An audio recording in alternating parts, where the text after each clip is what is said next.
What is this garbage you're watching? I want to watch the news. Are you making headway at least? This is the news. Wednesdays is typically associated with the sale of roses, chocolate, and lingerie. But as CBS 2's Alice Gaynor shows us, it is the business of revenge that's experiencing a big boost lately. You try and find one person who hasn't gotten really satisfying revenge and not felt better. He's the CEO of a company called Nefarious Jobs, and he can't show his face because of the dozens of lives he says he's ruined at the request of his clients. The ex-wife who's upset about, her husband leaving, or you're going to get the business partner who has been, completely screwed over and forced out of his company. The company's specialty is revenge for hire, and it's not the only one. It is our public duty to expose these people. It's a burgeoning new industry, hiring someone to right your wrongs. Whether you feel you've been unfairly dumped, canned, or disrespected. And they do it in a variety of ways, from bombarding your offender with unrelenting, menacing texts or phone calls, to putting an ad in the paper about their alleged indiscretions, or much, much worse. Nefarious Jobs offers 9 packages aimed, the company advertises, at making the lives of your enemies hell.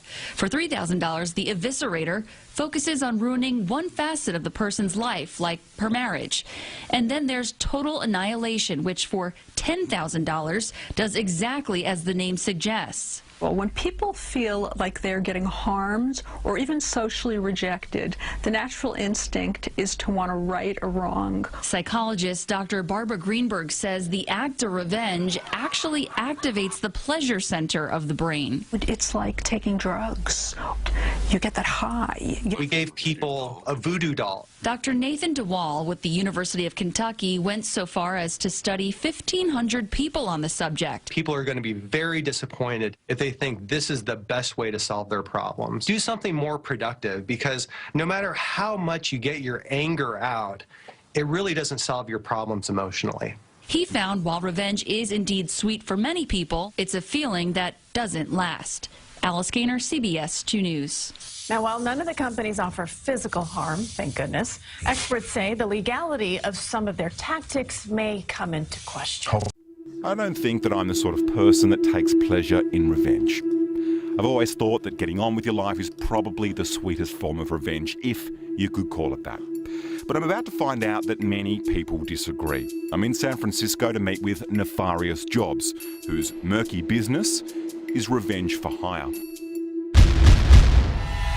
Hi, I just wanted to tell you the truth about your friend Tom. Good old Steve is having an affair. I'm not sure if you realize this, but your girlfriend ain't really your girlfriend. She's fucking Aaron, Tony, Mark, and even her best friend Sarah. See you later, dude. Okay, so I've just got the email from Nefarious Jobs. They said to get in touch with them once I got to San Francisco. Their address here is in the financial district, which is kind of strange. You wouldn't expect hackers to be right in the downtown area. Of course, I'm sure any of these people who I've been talking to, I haven't been given their real names. I'm not going to be taking my phone or my chips or anything in my cards because, frankly, if they didn't like you, they could really do a number on you. So let's hope they like me. John? Hey, how are you? Andy, thanks so much for meeting me. Oh, no problem. Glad to. Have you done any cases of revenge in Australia? Yes. How many? We've probably not as many as I'd like, in all honesty. We've only done maybe 10 to 15 in Australia. You try and find one person who hasn't gotten really satisfying revenge and not felt better. Everyone does. Believe me, I've seen it. And when people come to us, they're looking for real resolution to real problems. I mean, some of these people have been cheated out of millions of dollars sometimes. Some of them have had their hearts torn apart by cheating relationships. And they're looking for someone who can assist them in a different type of therapy, you might say. I am John Winters. I'm the CEO of Nefarious Jobs. But John Winters isn't your real name, is it? No. So how does one get started in the business of revenge? The first month I did do away with a lot of misconceptions about the work we did. Because a lot of people wanted services that we just don't provide. And number one is that we're leg breakers, or that we do anything physical. The second one is that we're just, little pranks, little things that annoy people.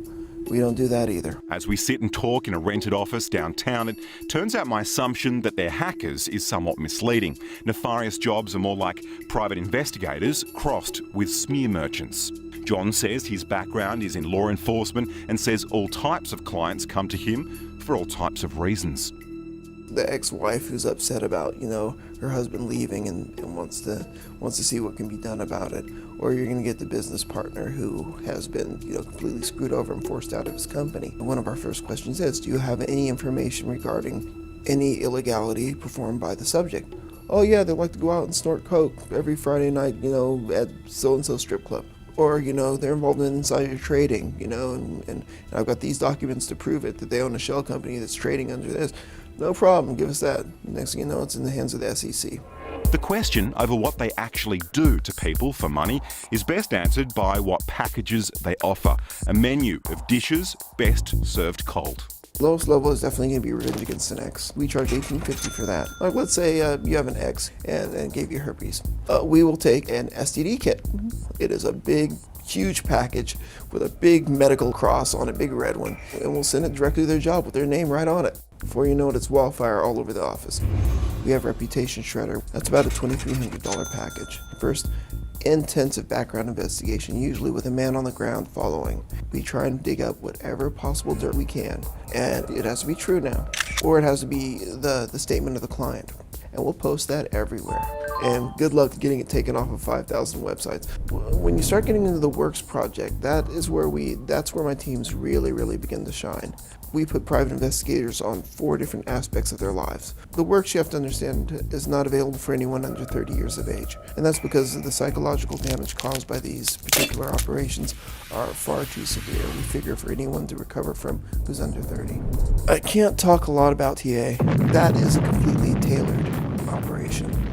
If they like to jet overseas and, have wild flings with 10-year-old boys, we will find it. We will get pictures. Total annihilation is the type of operation that doesn't end until the client says it does. It costs $10,000 and $500 a month for continuation. We all take bets in the office to see how long a person will last. Our longest, our 4-monther, he lasted total annihilation for 4 months. He is now eating trash out of a garbage can somewhere in New York City. But I mean, ethically, you walk a really fine line. How is this stuff legal? I think we're gray line, yeah, definitely. But we don't step over that line. We will cooperate completely with federal authorities or law enforcement should they request it. How do you sleep at night? How do you go home at night and think about the target and what they've gone through? I do walk a delicate karmic balance. I'll be the first to admit that. But I try and temper the work that I do with a little bit of compassion and knowledge. If a person is a dirtbag, and they're flying off to, say Thailand, one of our investigators just happens to kick in a door, get a picture of them, with their finger in a 10-year-old's butt, and snap the shots and run off. We don't really feel too bad about posting those, in all honesty. And did you research anything about me in the lead up to this interview? Yes. Did you find anything personal? No, we don't operate like that unless we have a reason to, and we saw no reason there. We've been talking for a few months now, and you seem very above board. As I left John's office with no real way to verify any of what he told me, I'm left with a grubby feeling that just won't go away. I really love my work. You have to have a real passion for assisting people in finding resolution to difficult situations if you want to do this kind of work.